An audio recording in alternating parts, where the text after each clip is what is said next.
जानते हैं कि he was the last general of JNK state forces और one of the first from erstwhile state to serve in Indian Army और बहुत wars 1947-48 की war में, उसके बाद जोरदार तालियां everyone. In 1978 into 11 Jammu and Kashmir Light Infantry. He is or mentioned in dispatches by the President, Chief of Army Staff, commendations और बहुत सारी अलग-अलग commendations से नवाजा गया. Presently, he is the President of Jammu and Kashmir Ex-Servicemen League, जो कि हमारे जम्मू कश्मीर की सबसे पूरा और एक फौजी होने का जज्बा लेकर हमारे बीच में जुड़ते हैं. An experienced Indian Army veteran who has served in varied terrain and operations including Nagaland, Mizoram and Assam insurgencies.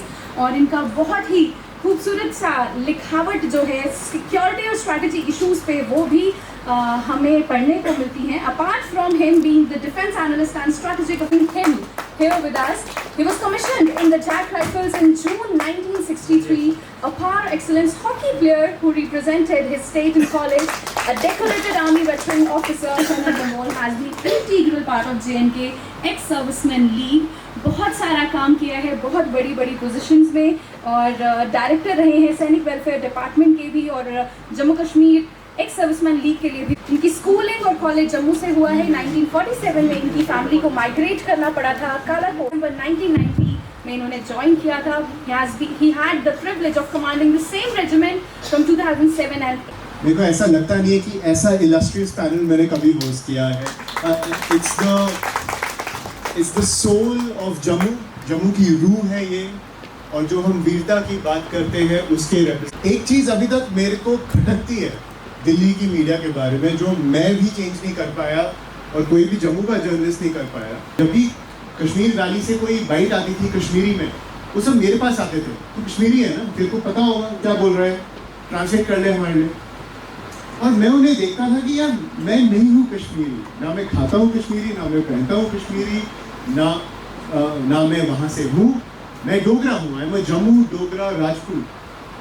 And जब ये टर्म यूज किया जाता था अभी भी दिल्ली की मीडिया में किसी भी पूछ लीजिए जम्मू डोगरा राजपूत, सब ऐसे स्टंड रह जाते. उन्हें पता नहीं है कि ये जम्मू डोगरा राजपूत, उन्हें पता नहीं है ये जम्मू डोगरा राजपूत होता क्या. उन्हें हमेशा लगता है कि ये जो पूरा है लद्दाख जम्मू कश्मीर ये पूरा ही कश्मीर है. उन्हें अभी भी लगता है ये पूरा ही कश्मीर है. मेरे और मेरे फादर जब भी जाते हैं डॉक्टर करण सिंह से मिलने तो उनके ऑफ कोर्स उनके लिविंग रूम में बहुत बड़ी लाइन होती है लोगों की, उनसे मिलना चाहते हैं. और उनमें से काफ़ी जर्नलिस्ट भी होते हैं, काफ़ी स्कॉलर्स भी होते हैं और वो भी उन्हें पूछते हैं time and time again and these are top journalist of Delhi, sir how does it feel to be Kashmiri. And doctor Karan Singh Sadr Riyasat, the last crown prince of the Dogra Empire, he has to remind, and he's done this over his entire lifetime, to remind journalists and people, I am not Kashmiri, I am a Dogra.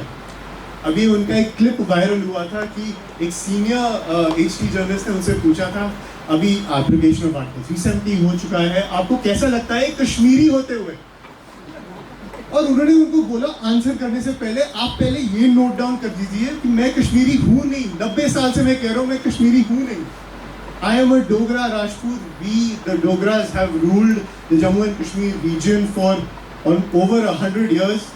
और हमारी history को ऐसे sideline किया जाता है और इसकी वजह से अगर आप 1947 के वॉर के बारे में बात कीजिए, अभी हम एक मिलिट्री पैनल के साथ हैं, 47 के वॉर के बारे में बात कीजिए, किसी से भी पूछिए, उनको लगता है कि the first fight was when the Sikh regiment landed in Srinagar and pushed back the Pakistanis. उससे पहले what Brigadier Rajinder Singh did with 100 Dogra warriors pushing back a force of 5,000 invading Pakistanis जिनका idea of liberation was the loot, rape and plunder of the people they were hoping to liberate. उनका sacrifice, even the fact that he was the first Mahavir Chakra recipient of independent India, in the wider annals of military history and in the understanding, he is completely invisible. और ये दिल्ली में mindset अगर है तो मैं कहता हूँ ये हम डोगराओं की गलती. हर जगह केओस है.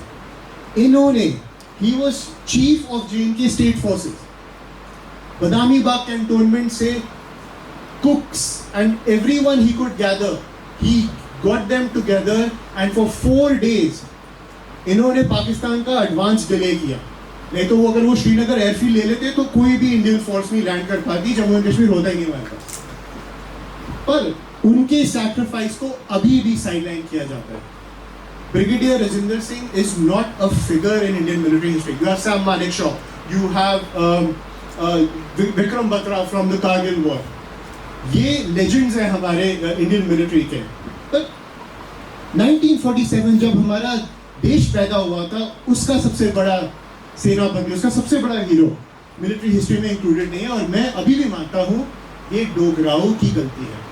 हम खुद को, पता नहीं, मेरे को कभी ऐसा लगता है कि हम खुद को ही पुल डाउन करने में बड़े माहिर हैं। जो यूनिटी कश्मीरी लोग दिखाते हैं श्रीनगर में, अबाउट देयर आइडेंटिटी, अबाउट वो कौन है, अबाउट वो कैसे अपने आप को प्रोजेक्ट करते हैं, हम क्यों नहीं दिखाते कभी? उस लेवल की यूनिटी, उस लेवल का कंट्रीब्यूशन जो हमने इस देश के लिए किया है, वो ट्रस्ट और इन सब वॉरियर्स की कोशिश है कि जो हम डोगराओं ने कंट्रीब्यूट किया है इस देश की उन्नति के लिए, ये नया भारत बनाने के लिए, उसको एक नेशनल एंड इंटरनेशनल दर्जा मिले। And I want to thank these panelist once again for their continuous work. And I specifically want to thank major general Govardhan Singh Jamwal. Not only is he a mentor to me, he is an inspiration to me. Imagine this man, I guess you're 95? 97 years old, he's battling an illness and he is here. When Kuvar Yogi says, Veero ka hai kar, it embodies Major General Govardhan Singh Jamwal. And the man who continues the fight despite all odds, if there is someone in whom the spirit of Rajinder Singh lives, it is Major General Govardhan Singh Jamwal. And once again, a round of applause for his contribution to what he has done for Dogra values and Dogra values. So let's begin this panel discussion, and I want to start with you, Major General. सबसे पहले, ये जब concept हम use करते हैं ना, नया भारत हम इसलिए यूज करते हैं क्योंकि जब मैं कॉलेज में था तो 26/11 अटैक हुआ था और हम देखे जा रहे थे कि कैसे ये पाकिस्तानी टेररिस्ट ने अंदर आके हमारे शहर, मुंबई जैसे शहर में तहस नहस मचा दिया था। 166 लोगों को गन डाउन कर दिया था। अब यूपीए की सरकार पावर में थी, अब हम क्या रिप्लाई करें? कुछ महीने बाद मनमोहन सिंह जी गए शर्मा शेख और वहाँ के पैनल पे बैठे वो यूसुफ रजा गिलानी पाकिस्तान प्राइम मिनिस्टर के साथ, और वहाँ पे उन्होंने ऐलान किया कि टेररिज्म एक तरफ और डायलॉग एक तरफ, हम डायलॉग कंटिन्यू करेंगे पाकिस्तान के साथ, उन्होंने ऐलान किया था। देश में गुस्सा था पाकिस्तान के खिलाफ। कुछ ही महीने पहले पहलगाम का अटैक हुआ और मैं जब न्यूज रूम में था, व्हाट्सएप पे आते हैं हमारे फ्लैशेस, 3 बजे आया टेरर अटैक इन पहलगाम, 4 बजे 2 डेड, 5 बजे 10 डेड, 6 बजे 15 डेड, 7 बजे फर्स्ट आई विटनेस टेस्टिमनी आती है। उनको बोला गया था कि कलमा पढ़ो, अगर उन्हें नहीं आता था तो गोली मार दी। एक लेडी आई विटनेस टेस्टिमनी देती है, मेरे हस्बैंड से पूछा हिंदू हो या मुसलमान हो, उसने बोला हिंदू, गोली मार दी उसको। और ये था post abrogation Jammu and Kashmir, जब सरकार कहती थी कि the footfall is the highest in history, कि टेररिज्म खत्म हो चुका है, सेपरेटिज्म खत्म हो चुका है। अ huge achievement, I completely agree. But वो टेरर अटैक हम जब न्यूज़ रूम में अपडेट्स दे रहे थे, आई विटनेस टेस्टिमनीज, हम खुद बात ही नहीं कर पा रहे थे वहाँ। इतना शॉकिंग था जब हमें लगा कि टेररिज्म खत्म हो गया, और फिर पूरे देश में बस एक ही सेंटिमेंट था, इसका जवाब तो देना ही पड़ेगा। और फिर रात के 2 बज रहे थे और फ़ोन बजा कि हमने ऑपरेशन सिंदूर लॉन्च कर, कि हमारी फोर्सेस ने उनके टेरर बेसेस अनाइलेट कर दिए। और फिर देखिए, आप सबने देखे होंगे ना जम्मू के ऊपर वो ड्रोन्स कैसे उड़ रहे थे पाकिस्तान की तरफ से। दिस वाज अनप्रेसिडेंटेड, क्योंकि हमें ऐसा देखने को कभी मिला नहीं। 26/11 के बाद जो हम बड़े हुए, हमें कभी देखा नहीं। हमने इतने प्रहार के साथ, इतने फोर्स के साथ पाकिस्तान के टेरर कैंप्स को डेसिमेट किया, उन्होंने काउंटर स्ट्राइक किया। हमने फिर क्या किया? हमने उनके मिलिट्री बेसिस उड़ा दिए, हमने अपनी टेक्नोलॉजी यूज करके, और वो भी रात के 3 बजे मेरे को याद है मैं ऑन एयर था, Noor Khan airbase, one of the biggest air bases in Pakistan, हमारे आकाश मिसाइल से उसे न्यूट्रलाइज कर दिया कंप्लीटली।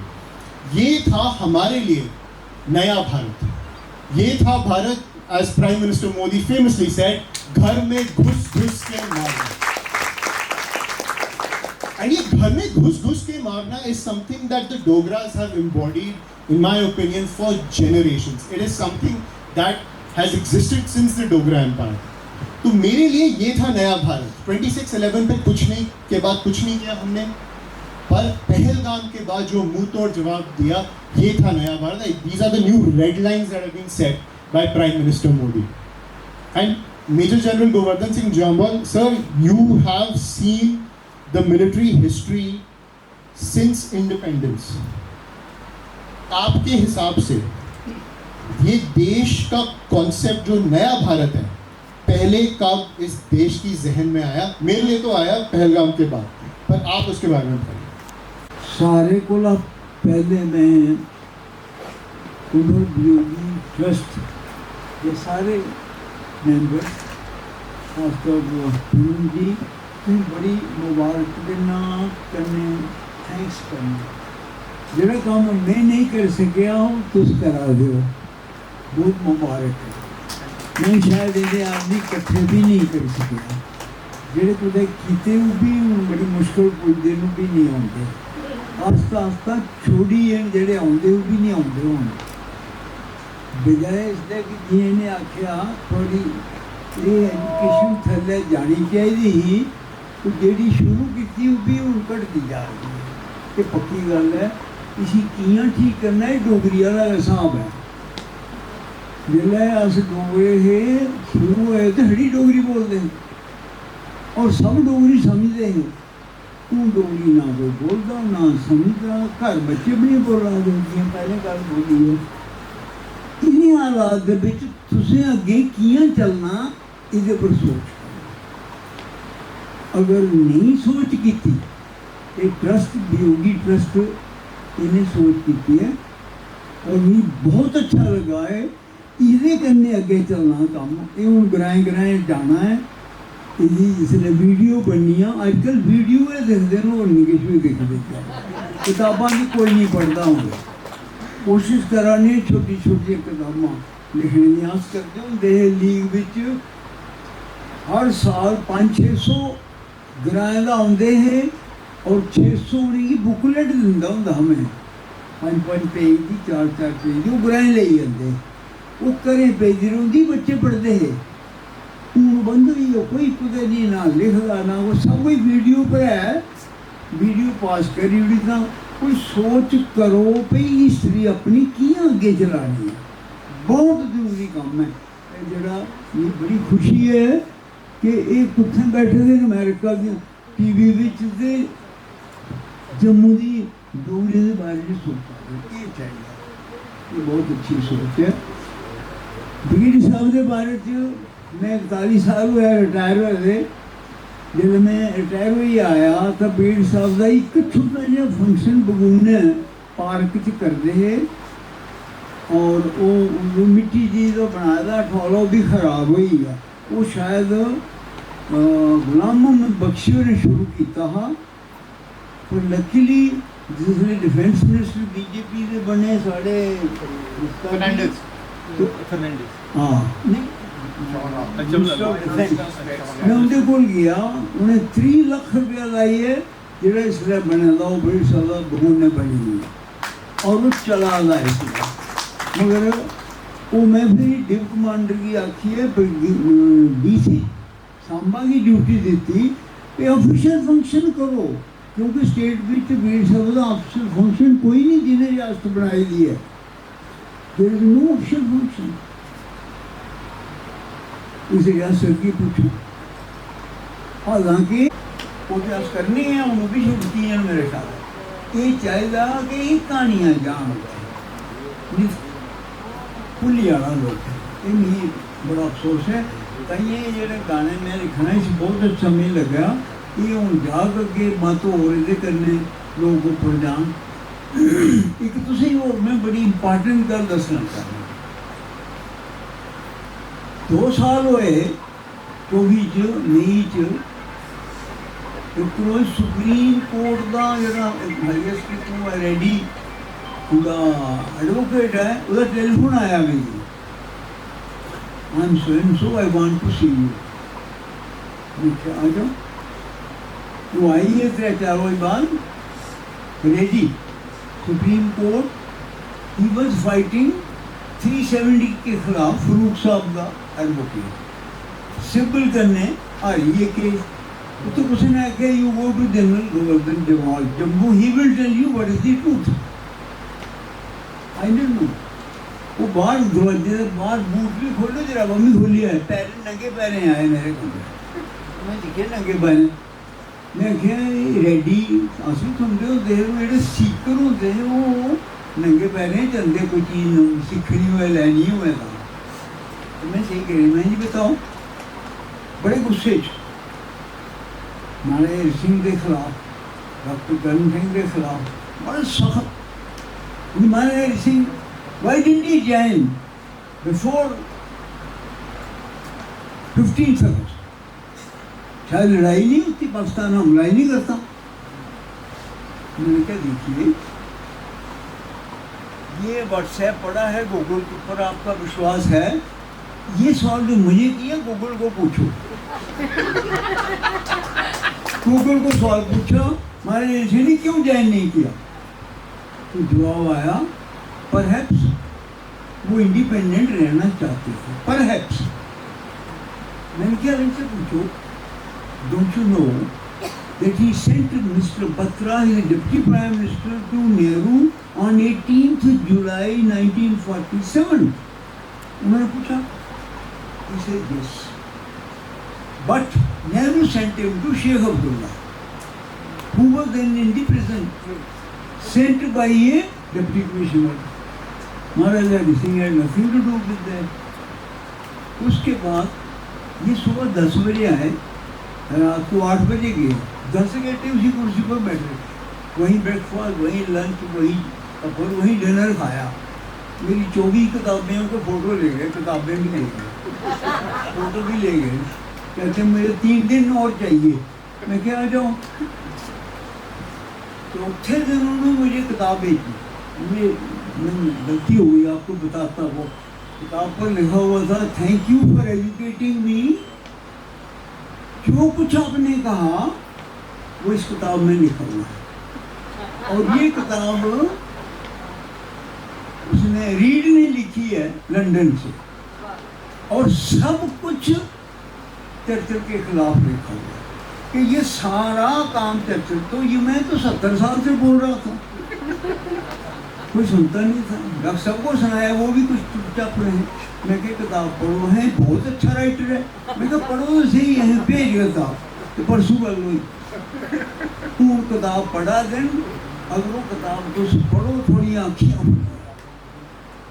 वो मेरा अटैक साढ़े को अंग्रेजी अटैक किया और मैं 70 साल में आ गए मैं मानव साहब को एक महीना रहा 54 में अप्रैल में बोलते नहीं रहा देवान सिंह दिन कट्ठी एक महीना रहे कमरा और तो थोड़ा पता लगा हाँ कि अंग्रेजी की आई सच मैं सारा कोई कटी लेता लिखी उड़े हाँ किताबें लिखी हुई लेकिन इसे पब्लिश नहीं हुई सही मैं अमेरिका चली गया किताब बनाई उड़ी पब्लिश नहीं होनी शुक्र है मोदी आइए असं रोकी उड़ी बाहर नहीं भेजी और वो जने ये नहीं गल्ला बोलने लगे थे हिली में डॉक्टर साहब को गए माई फॉरवर्ड दो अच्छा छोड़ रखना देखना उनको नेहरू के खिलाफ ही डरते हैं अज भी नेहरू की बड़ी कल भी मेरी 35 मिनट डॉक्टर साहब ने परसों इससे गल पर फुल्ली कन्विंस्ड वो मैं कहीं 2 घंटे का लेक्चर दे सकना पर इतने लेक्चर सुनने वाला भी कोई नहीं शौक ही नहीं कुछ समझ ही नहीं कुछ जम्मू यूनिवर्सिटी है सेंट्रल यूनिवर्सिटी है होता है research I been telling them vice chancellor professor I went to the university strategic studies का मैं बनवाया हाँ, रिटायर हुई है जनरल कृष्णा राव कोला बंद कर जुड़िया बंद रेखा कौन आई बंद कर दिया क्योंकि वो डोगरे के बारे च हाँ डोगरे के बारे में कोई जानना नहीं चाहता। तो इस वास्ते ये एक अच्छी जगह है जिथे गल सोची जाए बहुत कुछ कर दें लगे तो रखने भेजता भी रहना नहीं छोटी छोटियाँ कुत्ता पाना रहना किसी कहते पर काम बहुत ज़्यादा है असी कख नहीं किया 75 साल वेस्ट करी उड़े सो इस ट्रस्ट ने आई टेल यू कुछ ने कख नहीं किया साढ़े जोधे डोगरा मस्त है कख मैं इतों ना स्टाफ का ले गया वेलिंगटन 3 साल हुए उन्हें मिले मैं आखिर तो जनरल जोड़ा पर क्यों स्टडी नहीं करते गिरी राजेंद्र सिंह पर क्यों स्टडी नहीं करते हाँ करते हैं कख फिर ये चीफ आए कि मेरी रेजिमेंट है मेरे घर आए 2 घंटे बैठे इन्हें आखिर मैं टैंक बना जोड़गढ़ टैंक बनी है 600 टैंक बना दे लद्दाख में 600 टैंक चाइना ने लड़ने जोड़गढ़ टैंक तैयार हुई और जोड़गढ़ पर एक बहुत बड़ी रिसर्च वाली है दिल्ली एक उन्हें किताब भी बना वीर साहब ने काम रोक लगाया है जो तेने गल की है जम्मू कश्मीर कुछ नहीं होने लगा अगर सोची सकते हो तो करो क्यों नहीं होने लगा इवन इंडियन आर्मी भी नहीं करती क्योंकि ब्रिट साहब 27 को पहले डेथ हुई है 27 की इंडियन आर्मी है वो आगे जो स्टेट का काम है स्टेट फोर्स स्टेट बचाइए देइए तो स्टेट का काम है इंडियन आर्मी का काम है 27 तरीक सुबह को शुरू होया हाँ वो देवड़े पद कोई डर नहीं देवड़े उन्हें तो भारत रत्न की कट है फर्नांडिस आया उसी सुनाई गल फर्नांडिस ने अनाउंस किया बड़ोड़ी मेरे को रिकॉर्डेड है कि मुझे डेपुटेशन मिला है मेमोरेंडम मिला है गुप्ता साहब की सुनाया हमें एक बारी मैं क्या बिल्कुल ठीक कह रहे हो आप और उनको परमवीर चक्र मिलना चाहिए था मैं डिफेंस मिनिस्टर हूँ दिया आज ही दिया मैं दिल्ली जाके पेपर ठीक करवा दूंगा उन बीजेपी भी को लिए थी कोई फर्नांडिस उनका आदमी है चुको इस गल नहीं मेरे को रिकॉर्ड है और भारत रत्न करना चाहिए था परमवीर चक्र तो इस वास्ते कमजोरियाँ साड़ियाँ डोगरा कमजोर हुई है 10,000 करोड़ चंडीगढ़ चली है वो असें पता लगा कियां गया ये कुछ होना है इस वास्ते ये जगह है कि याद रखन जिंदा रखन किताबें पाई रखन गीतें पाई रखन जनरल जोरावर सिंह पर 75 साल कुछ नहीं हुआ मैं पहला लेक्चर देता मानिक साहब बैठे रहा वो हैरान हुई और उसने बैठे रहा अमेरिकन आर्मी का अमेरिकन ऑस्ट्रेलियन उन्हें जो आपने बताया है जनरल जोरावर के बारे ये सच है या मिथ है लाइक जो रामायण महाभारत वाली कहानी सुना रहे हो या ये सच है ये बोल दिया उसने मैंने कहा ना वो मिथ थी ना हमारे रामायण और महाभारत मिथ है जाओ तुम लद्दाख बाई कनिंगम पढ़ो या पानीकर की किताब पढ़ो ये सब सच है और मैं बताता हूँ अगर नेपोलियन जोरावर के बाद पैदा होता तो आप नेपोलियन को जोरावर ऑफ फ्रांस कहते जरा कोई चलता है नहीं चला जोरावर फ्रांस में कुछ चलता है तो मेरा मतलब है बड़ा कुछ आखने टाइम थोड़ा है तो आई थैंक यू वेरी मच मैं अविनाश बेल तो मेरे से भी रह नहीं गया सुनना जरूर है thank you very much Zorawar की तरह जिन्होंने टिबेटन आर्मी को हरा दिया था पर उसके बाद ही लड़ाई हो गई थी जोरावर डोगराओं और सिखों के बीच सोशल मीडिया पे सिख कहते हैं जोरावर हमारे और डोगरा कहते हैं जोरावर हमारे तो उसमें फाइट हो गई उनकी कहानी आगे ले जाना कोई काम नहीं हुआ ये फाइट हो गई कि ये कौन सी कम्युनिटी से थे ये हो गई थी हमारी फाइट आई थिंक यही हम फाइट करते रहते हैं कौन किस बिरादरी का है लेकिन उसके एक्सप्लॉइट्स उसने क्या अचीव किया हम कितनी रिसर्च करें उसको कितना उसको मेन स्ट्रीम मिला है इससे हमें कोई मतलब नहीं है अपने घर में अगर हमने उसका पोस्टर डाल दिया बस हमने बहुत काम कर लिया ये माइंडसेट से बाहर निकलना है अगर मेन स्ट्रीम करना है इतनी चीज़ें, और मेन स्ट्रीम प्लेटफॉर्म्स देना इतना ज़रूरी बन जाता है. And I want to ask lieutenant general Sharma about this.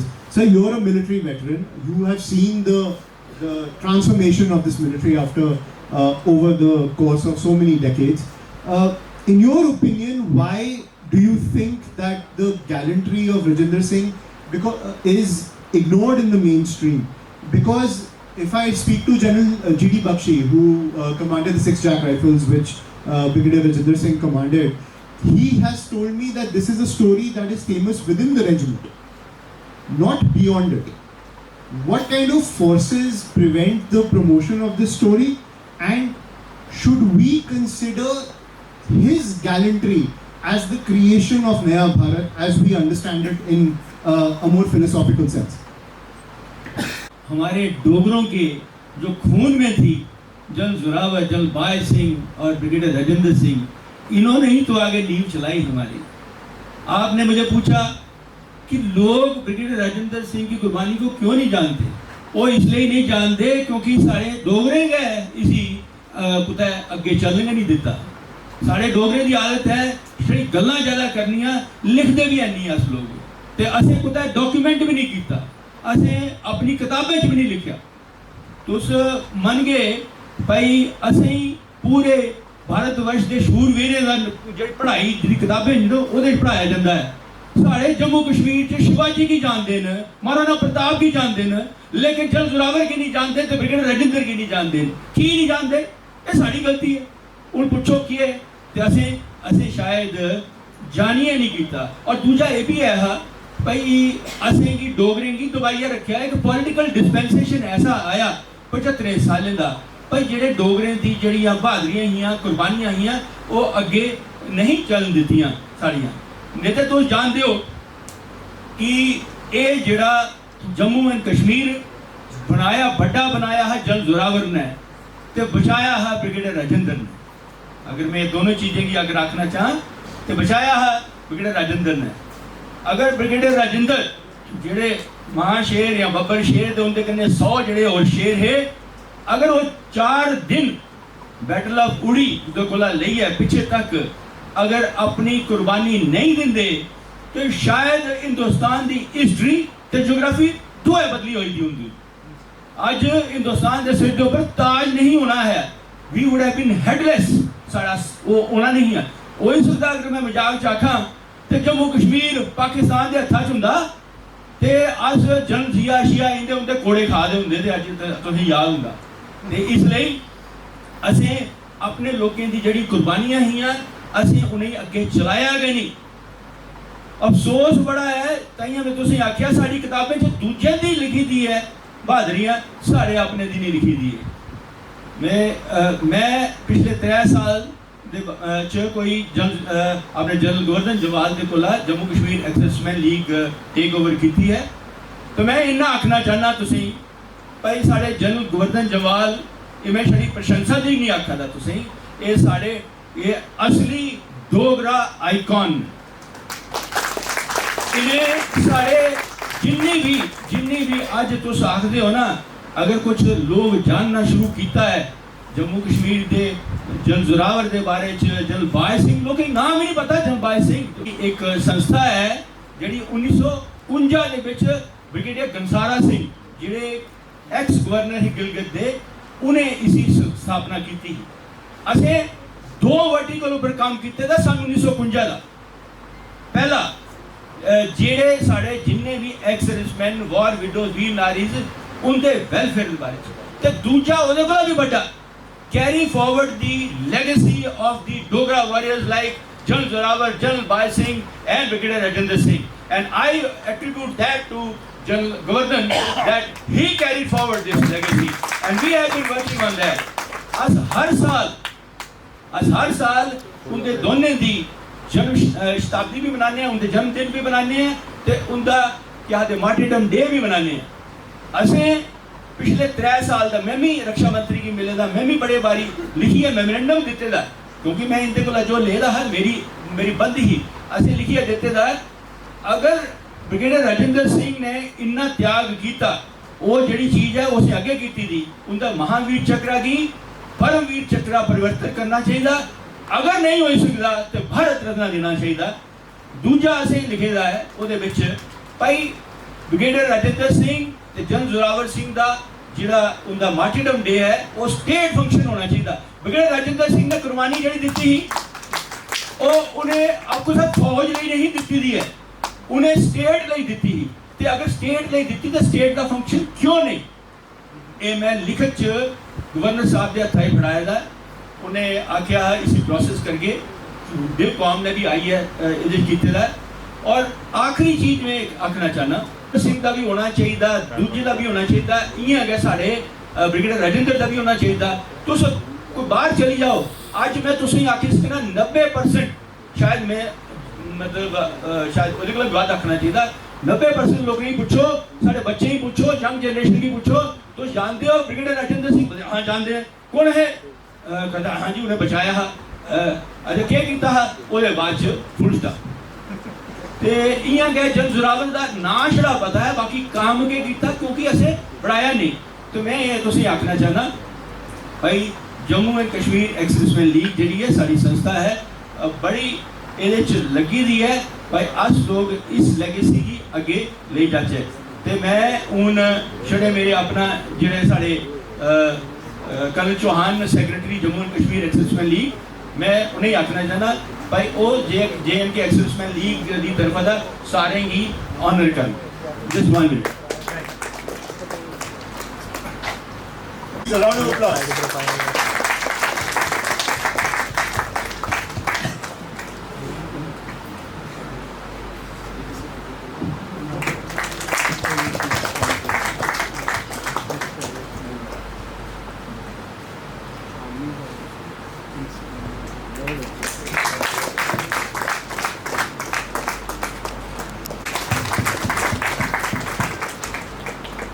कन्ने ऐसे ब्रिगेडियर राजेंद्र के ऊपर रिसर्च भी बड़ी काफ़ी की थी, साढ़े कोल किताबां ने। आज तुसीं दसगे असें भी उनके बारे में बड़ी रिसर्च की है लिखी। मीटिंग रखी, फिर उन्होंने बताया that he was in the room when Maharaja Hari Singh gave him the order to go to the front line. So this was a living person who was telling me that this man, he saw this man get the order from his father to go to the front line. Now I have a relation with Brigadier Rajinder Singh. He is my great granduncle. So I also my great granduncle, who is his nephew, he is still alive today, and he also has the story where he had that last jeep ride with him before he went to the front line. So he also has that story about how committed he was to defending this country, because he knew what those 5,000 tribals and Pakistanis were doing to Kashmir. And also when I met Major General G.D. Bakshi, who commanded the 6th Jack Rifles. Now I had met him for the first time, but he told me such stories about Brigadier Rajinder Singh that I was fascinated that such a man was buried in the annals of history. कोई नहीं जानता था इनके बारे में, पर क्यों नहीं जानते थे? And that is the big question we have to address. Before I go to Brigadier Anil Gupta, one thing I want to give print of accession was signed. Hurriyat जाती थी सड़कों पे, चाहते थे हम क्या चाहते? आज़ादी। रेगुलर होता था इतने। मैं 2012 से जब से मैंने मीडिया में एंट्री मारी थी, खून खोलता था उनको देख के श्रीनगर में, और फिर एब्रोगेशन हुआ। मैंने कभी सोचा नहीं था कि लाल चौक में तिरंगा लहराए। मैंने कभी सोचा नहीं था सेपरेटिज्म अब नहीं रहेगा इस जम्मू एंड कश्मीर में। मैंने कभी सोचा नहीं था कि टेररिज्म इतना क्रश हो जाएगा कि उनके ओवरग्राउंड वर्कर्स का जो नेटवर्क है अभी भी वो थ्रेट है। पर जैसे होता था कि हर 2 दिन एक इनकाउंटर हो रहा है, श्रीनगर के हाट में इनकाउंटर हो रहा है, हमारे जवान मरे जा रहे हैं, those are the things of the past. That is a huge achievement in my opinion of the Modi government, and it shows the resolve of the Modi government. But brigadier Anil Gupta, when it comes to the actions of the Modi government in talking about the valour of Dogras, it's something that they have honored, because I think Prime Minister Modi is the first Prime Minister to come to Jammu and address the people in Dogri. And that message that he sent out to the people of Jammu is why I think people rallied behind the BJP as well, pro-nationalism and pro-Dogra. But do you think more needs to be done? when it comes to honoring the history and achieving Naya Bharat and JNK being an integral part of that. There's more need to be done. कि brigadier Rajendra Singh की कहानी क्यों नहीं प्रचलित हुई और क्यों नहीं पढ़ाई जाती है। मैंने इसको बहुत लिखा है, बहुत सोचा, बहुत पढ़ा है, बोला भी है। हकीकत यह है कि जो जिनके हाथ में सत्ता गई 47 के बाद, वो एक ऐसे लोग थे जो कि कहानियां बुनने में बहुत तेज थे, नैरेटिव बनाने में बहुत तेज थे। हम उनके सामने कुछ नहीं थे, अनपढ़ थे, हमें वो डंगर कहते थे। हुआ क्या, हकीकत क्या थी? 26 अक्टूबर से पहले जैसा बार बार कहा गया, अगर जम्मू कश्मीर को बचाया है तो महाराजा की फौज ने बचाया है, नहीं तो जम्मू कश्मीर नहीं बच रहा था। और बचाया तब जबकि उस फौज के अंदर जो मुसलमान थे उन्होंने फौज में बगावत कर दी। और ये जो कहानी बुनने वाले हैं वो ये नहीं चाहते थे कि ये कहानी दुनिया में फैले। वो तो ये कहानी बनाना चाहते थे कि जम्मू कश्मीर को हमने बचाया है, जम्मू कश्मीर अगर आज हिंदुस्तान के साथ है हमारे कारण, आज भी कहते हैं। इनसे पूछो किसके कारण जम्मू कश्मीर के पास भारत के साथ हुआ, कोई रोल नहीं है इनका। ये तो नहीं चाहते थे, पर इन्होंने नैरेटिव बदला और उसमें किया। पहलगाम में एक अननोन हीरो पैदा किया गया जिसका ना किसी आई विटनेस ने नाम लिया, ना कहीं बात हुई। उमर अब्दुल्ला ने बोल दिया कि फलाने फलाने ने जी गोली खाई है टेररिस्ट के साथ लड़ते हुए, उसको हीरो बना दिया गया। और उसमें सबसे ज़्यादा मुझे बेशर्मी और सबसे ज़्यादा क्या बेशर्मी नहीं कहूँगा, शर्म आती है कि भाजपा भी शामिल थी। भाजपा ने उस नैरेटिव को मान लिया। मैंने बहुत आवाज़ उठाई, लिखा, ऊपर तक लिखा, ये आप क्या कर रहे हैं, ये सच्चाई नहीं है, ये हकीकत नहीं है। लेकिन वो जो कहानी बुनने वाले थे वो मुझसे ज़्यादा होशियार थे और कहानी बुनी। और ज़्यादा जम्मू के लोगों ने भी मेरा साथ नहीं दिया। बहुत कम लोगों ने, मैंने अखबार में भी लिखा था, तब बहुत कम लोगों ने मेरे इस प्लॉट को आगे बढ़ाया, एक्सेप्ट जहाँ बैठे हुए हैं खुदिया साहब, फादा साहब, इन्होंने कुछ इसके बारे में आवाज़ उठाई थी। तो ये है हकीकत, हमें माननी चाहिए। अगर आज ब्रिगेडियर राजेंद्र सिंह को नहीं पढ़ाया जा रहा है, उनके बारे में नहीं बोला जा रहा, तो इसका कारण है। और कारण ये मैं बहुत साफ तरीके से कह रहा हूं। अब दूसरी बात आती है कि जैसा सवाल किया गया, क्या बदला है। मैं आपको बताता हूं, हम कश्मीर में ऑपरेशन करते थे, हुक्म यह था कि आप रात को किसी घर में नहीं घुसेंगे, अब रात को कॉर्डिनेट सर्च नहीं करेंगे, अब रात में लोगों को तंग नहीं करेंगे। ये सारे हुक्म उस वक्त की जो पॉलिटिकल सरकार थी वो देती थी और हमें मानना पड़ता था। इसीलिए दहशतगर्दी बढ़ती गई। जब ऑपरेशन ऑल आउट हुआ तो जिसमें पूरा इख्तियार दिया गया फौज को कि आपने जो करना करो, लेकिन दहशतगर्दों को खत्म करना है, आपने देखा धीरे धीरे कैसे दहशतगर्दी कम हुई। ये सबसे बड़ी देन है मोदी सरकार की। फौज को खुला हाथ दिया गया। दूसरी बात, ये जो टेरर इकोसिस्टम है, मैं बार बार कहता हूं कि अगर आपने दहशतगर्दी खत्म करनी है तो इकोसिस्टम को साथ खत्म करना पड़ेगा। जब तक ये ओवरग्राउंड वर्कर्स खत्म नहीं होंगे, टेररिज्म कभी खत्म नहीं होगा। आप जब भी पहलगाम में भी देखिए, ये ओवरग्राउंड नेटवर्क है, ये खत्म क्यों नहीं हो रहा था? क्योंकि उनको पॉलिटिकल पैटर्नेज थी, उनमें पॉलिटिकल वर्कर शामिल थे, पॉलिटिकल लीडर शामिल थे, आज भी शामिल हैं। अपने आप को मेन स्ट्रीम पार्टीज कहने वाली पार्टीज सॉफ्ट सेपरेटिस्ट पार्टीज थी। दिल्ली में जाके वो बोलते थे जय हिंदुस्तान, यहाँ कहते थे हमें अलग ग्रेटर ऑटोनॉमी चाहिए, हमें अलग कश्मीर चाहिए, हमें अलग चाहिए। कि जम्मू के लोगों के अंदर, जो जम्मू की जो लीडरशिप थी, उनके घुटनों में दम नहीं था जो खड़े हो सके उसके खिलाफ। तो उसी का आज आप भुगत रहे हैं। आप देख रहे हैं कि ये जो डिमांड आ रही है फुल स्टेटहुड की, ये फुल स्टेटहुड की डिमांड जो है फुल स्टेटहुड की नहीं है, आपको दोबारा विक्टिमाइज करने के लिए। और अगर आप इस बात को नहीं समझेंगे और आप आवाज़ नहीं उठाएंगे तो मैं कह रहा हूँ कि आपकी आने वाली जो नस्लें हैं वो यहाँ पर रहना पसंद नहीं करेंगे और हमें गालियाँ देंगे। जब मौका मिला था तब आप लोगों ने आवाज़ नहीं उठाई। तो ये है मोदी सरकार की देन। यहाँ तक ये बात है कि बहुत कुछ करने को है, इसमें कोई दो राय नहीं है। जैसे मैंने पहले कहा कि भाजपा ने तो पहलगाम का नैरेटिव ले लिया, क्योंकि पॉलिटिकल सर्वाइवल एक तरफ है, सच्चाई एक तरफ है। आप पॉलिटिकल सर्वाइवल, हर कोई पार्टी पॉलिटिकल सर्वाइवल की तरफ देखती है, लाजमी भी है, क्योंकि कोई नहीं चाहता कि जो सत्ता उनके हाथ में आई है आसानी से सत्ता चली जाए, क्योंकि ऑपोजिशन तो यही चाह रही है कि इलेक्शन में हरा नहीं सकते, छोटी मोटी बातें करके इनको दूर करके हम पावर में वापस आ जाएं। लेकिन वो पावर में वापस क्यों आना चाहते हैं? जम्मू कश्मीर का मुद्दा क्यों नहीं सुलझा इतने साल उनके साथ? अब जब मुद्दा सुलझ रहा है तो वो बार बार कोई ना कोई पंगा बीच में डालने की कोशिश करते हैं। कभी कोर्ट में जाएंगे, कहीं जाएंगे। कश्मीरी पंडितों को निष्कासित किया गया, उसके ऊपर किसी ने आवाज नहीं उठाई, लेकिन थोड़ा सा बांग्लादेशों को निकालने के बाद सुप्रीम कोर्ट में वो क्या नाम है उसका, सिब्बल साहब पहुंच जाते हैं। ये सब कांग्रेसी जो है वो उनके पैदा हुए ये सब है। तो ये मोदी सरकार की देन जो है आपको समझनी पड़ेगी, और आपको ये भी समझना पड़ेगा कि मोदी सरकार भी एक पॉलिटिकल पार्टी की सरकार है, इसलिए वो भी पॉलिटिकल डिसीजंस लेंगे।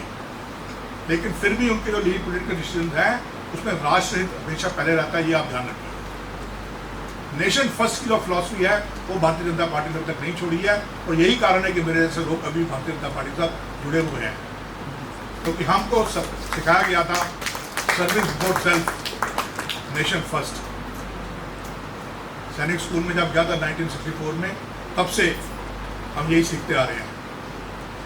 जब तक वर्दी नहीं छोड़ी, अब वर्दी के बाद भी हम नेशन फर्स्ट पे काम कर रहे हैं, और मैं उम्मीद करता हूँ कि आप सब लोग यहाँ बैठे हैं वो भी नेशन फर्स्ट में बिलीव करते हैं। और अगर आप नेशन फर्स्ट में बिलीव करते हैं तो कृपया ये ध्यान रखिए कि किस पॉलिटिकल पार्टी को नेशन फर्स्ट नजर आता है, न कि फैमिली फर्स्ट। धन्यवाद। Many times I feel the Modi government is a victim of its own, it's the aspirations it gives to the people.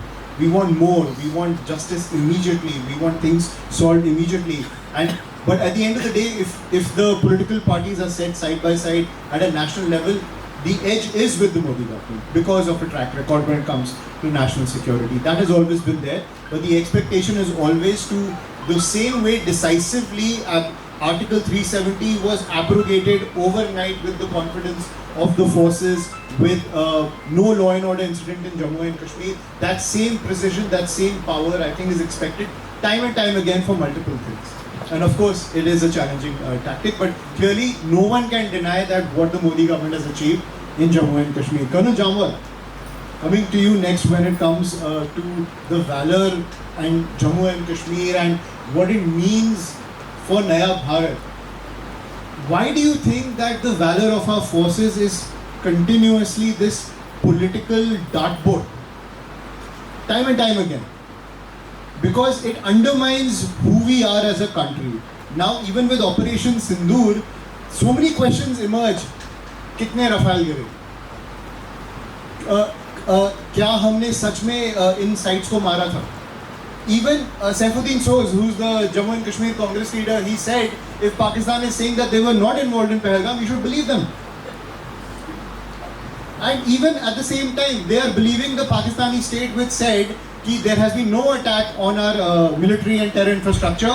So why do you think this ecosystem of terror, ecosystem of apologists, even in this era of social media where everything is recorded, everything is shown, why does it still exist?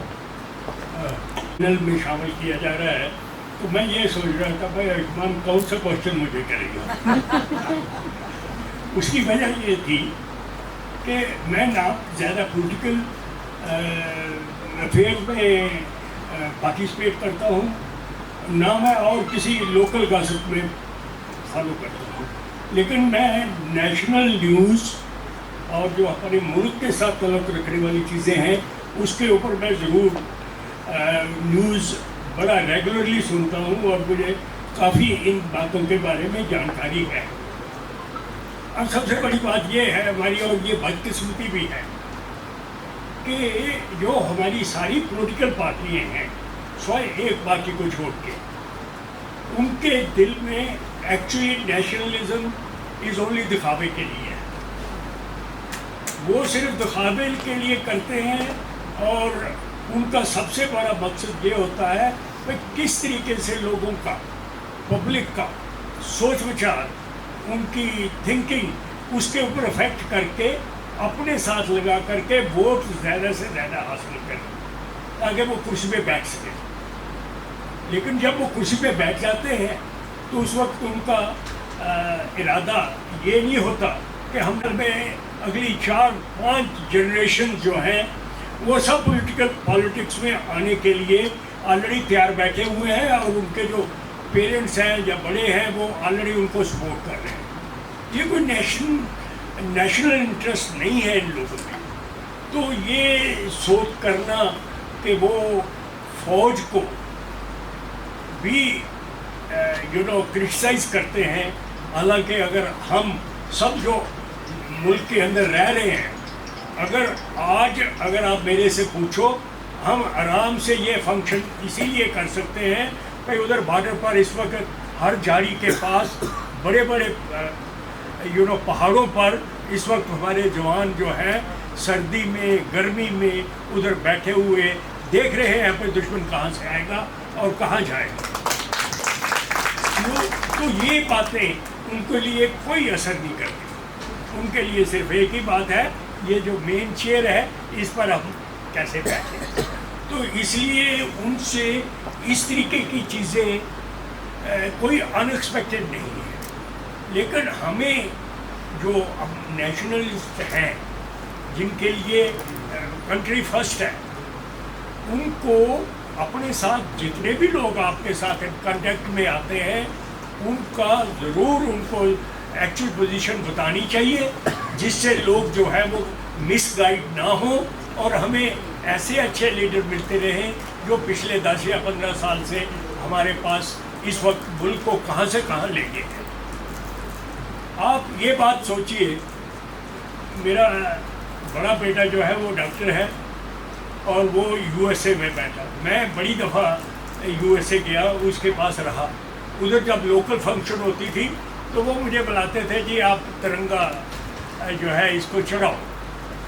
लेकिन जब तिरंगा चढ़ के ख़त्म हो जाता था तो दूसरे बच्चे, जो छोटे बच्चे हैं, उनसे कोई बात करो तो वो यही कहते हैं, भैया ये कोई मुल्क है, इसमें ना कोई को खाने के लिए है, सारे गरीब ही बैठे हुए हैं और एक दूसरे को सिर्फ टांगे ही खींचते रहते हैं। ये उनकी सोच थी जो यूएसए में PIO है। आज उनकी सोच देखो, वो झंडा लेकर के हमारा कोई भी लीडर उधर जाता है उसको रिसीव करते हैं। और पाकिस्तान वाले ये बोलते हैं मीडिया पर, कहते हैं जी हमें तो अपने आप को पाकिस्तान तो कहना क्या, हम कोई पूछता है भाई आप कौन हो तो हम बोलते हैं हम हिंदुस्तानी हैं जी, इंडियन है। ये चीज़ अचीव हुई है इस पिछले 10 सालों में। ना सिर्फ ये फौज की तौर पर, ये फौज ने जो इस गवर्नमेंट के तहत हासिल किया है, ये पिछले 50 सालों में नहीं हासिल कर सकते। क्योंकि मैंने ये भी सुना था, मुझे नाम तो नहीं उसका याद, लेकिन कारकू शायद डिफेंस मिनिस्टर था, प्राइम मिनिस्टर जवाहरलाल नेहरू के साथ, जब उसको पूछा गया भाई फ़ौज के बारे में, वो कहता है कि अभी फ़ौज तो डिसबैंड कर देनी चाहिए, हम नॉन वायलेंस वाले कंट्री हैं तो हमें कोई ज़रूरत नहीं। और क्या हुआ उसके बाद 62 में चाइना ने ऐसी दौड़ लगाई इनको, ना जवाहरलाल नेहरू भी ऊपर चले गए उसी गांव में। तो कहने का मकसद भाई हमें जो प्रायोरिटीज़ है, हम मुल्क में रहते हुए उसके बारे में नहीं सोचते। हम यही, मुझे भी कहा जाता है भाई यार तुम न्यूज़ के वो सुनते रहते हो। मैंने कहा भाई और क्या आपको क्रिटिसाइज करते रहे तो एक दूसरे को। न्यूज़ से मुझे ये पता लगता है मुल्क कहाँ जा रहा है, किसको क्या बताना है और कैसे उसको आगे ले जाना है। और मैं इससे फ़ख्र है मुझे इस बात का, ये सुन कर के भाई आफ्टर ये ऑपरेशन सिंदूर जो हुआ है, जिस तरीके से इसको मैनेज किया गया, इसकी जो फौजी लीडर है उनको तो आपको शाबाश तो देनी पड़ेगी, लेकिन सबसे ज़्यादा इसकी जो हकदार है शाबाश का है वो हमारा प्राइम मिनिस्टर है। जिस तरीके से उसने इसको कंडक्ट किया, हमारे जो चीफ्स थे उनको अपने साथ लेके चले, और जो प्लानिंग बनाई गई वो इतनी अच्छी प्लानिंग थी कि पहले दिन जो उन्होंने कार्रवाई की, सबसे पहली कार्रवाई ये थी भाई डिकॉय, 2 प्लेन डिकॉय भेजे, जिससे उसका पाकिस्तान का पूरा एयर डिफेंस सिस्टम जो है वो एक्टिव हुआ, और immediately after that they carried out their strikes and destroyed this complete anti aircraft जो उनका डिफेंस था। फिर उसके बाद उनको पूरी सुपरियॉरिटी थी, इंडियन आर्मी की एयरफोर्स कभी भी जा सकती थी, कहीं भी जा सकती थी, तो उन्होंने फिर उसके बाद टेररिस्ट के कैंप को उड़ाया। और जब पाकिस्तान ने रिएक्ट किया, मैं एक आध चीज़ और आपको इंटरेस्टिंग बताना चाहूँगा अपनी सैनिक कॉलोनी के बारे में। जब उन्होंने रिएक्ट किया तो हमने देखा अपने घर में बैठे हुए पूरे जो इनके ड्रोन हैं वो ऊपर उड़ रहे थे और सब लोग डरे हुए। मैं कहता हूँ हमें हो क्या गया है, हम मौत से इतना डरते हैं कि हम आधी से ज़्यादा सैनिक कॉलोनी जो है वो खाली हो। तो कहने का मकसद ये है भाई हमें बड़ा फख्र है इस बात पर कि अभी ऐसी गवर्नमेंट मिली है। मैं भगवान से ये प्रार्थना करना चाहूँगा इस गवर्नमेंट को ज़्यादा से ज़्यादा टाइम मिले ताकि हिंदुस्तान एक कंट्री बन सके सही मैनों। तो इस इतना ही कहूँगा। Was united behind the prime minister. कुछ भी वो opposition बोले, कुछ भी naysayers, doubters थे, nation was united and the capabilities of this nation came to light when we struck the terror bases and the military camps. सुबह के 6 बजे थे. I was winding down my coverage. I had been anchoring since I think 2 AM. 2 AM से 6 बजे तक मैं अपनी wind down कर रहा था. फिर एक फ्लैश आता है, फतेह मिसल headed towards Delhi, intercepted in Sirsa, Haryana. We had military defense capabilities around the national capital that were able to take down a Fateh missile headed towards the national capital. And ये हमारी जहन में इतना आता नहीं है कि हम इतने केपेबल हैं कि एक बैलिस्टिक मिसाइल को हमने ऐसे निपटा लिया नेशनल कैपिटल के पास. So that also fills you with a sense of awe कि ये जो नया भारत, मजबूत भारत जिसके बारे में प्राइम मिनिस्टर बात करते हैं, we have achieved it. And Operation Sindoor was a testament to that. Our Akash missiles, our L-70 guns, the L-70 guns which protected the Golden Temple as well. There was a barrage of missiles headed towards the Golden Temple. L-70 guns around the Golden Temple took out all of them. एक खरोच नहीं आई Golden Temple को. और ये हमें गर्व से महसूस होता है कि ये हमारी मिलिट्री कैपेबिलिटीज है. And I completely agree with Colonel Jamwal. It is the testament to the vision of the Prime Minister. Ayush आपने फतेह प्रेसिडेंशियल वॉरेंट और फतेह मिसाइल का फायर करना एक न्यूक्लियर अटैक के लिए भी मिसअंडरस्टैंड किया जा सकता था, लेकिन हमारी टेक्नोलॉजी, हमारा जो इंटीग्रेटेड सिस्टम था इतना तगड़ा था. 24/7 जितने भी उनके न्यूक्लियर लॉन्च पैड्स थे, they were under coverage of our satellites, 24 satellites which put on the orbit. इसलिए जैसे ही ये फतेह मिसाइल फायर हुई तो हमारी जो सेंट्रलाइज कमांड पोस्ट थी वहाँ पर यह पता लग गया ये न्यूक्लियर अटैक नहीं है, नहीं तो इसका बहुत बड़ा असर हो सकता था. ये भी कैपेबिलिटी है हमारी सेना की, हमारे देश की, जिसका भी गर्व होना चाहिए.